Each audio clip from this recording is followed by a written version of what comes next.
রাখার জন্য নিজেদের আধিপত্যটা টিকিয়ে রাখার ট্রাই করছে আমাদের দলগুলো। আপাতত একদম আমাদের এই মঞ্চের বলাতে আজকের ম্যাচের লিডিং পয়েন্টে রয়েছে। যে জায়গা থেকে এখনো পর্যন্ত ট্রাই করছে ফেয়ারলেস। আউটস্ট্যান্ডিং টেকডাউনটা নিয়েছেন, বাট ও মাই গডনেস, মুহূর্তের মধ্যে যেন তিনটে প্লেয়ার নষ্ট হয়ে গেছে। এবার নিজেদের টিকিয়ে রাখার ট্রাই অংশগ্রহণ গেমিং রয়েছে একটা ফাইটে। ব্রিজে last one player solo survivor যে কোনো সময় শাটডাউন হতে পারে লাস্টে একটা ব্যাটেল।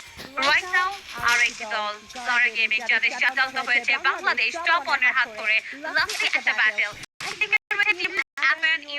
সোলো প্লেয়ার অন্যদিকে নীলার গেমিং এর তিনটি প্লেয়ার থাকে, বাট বাংলাদেশ টপ ওয়ান রয়েছে চারটি ম্যাচ নিয়ে ফাইনাল একটা ফাইট 4 ভার্সেস 3 একটা সিচুয়েশন।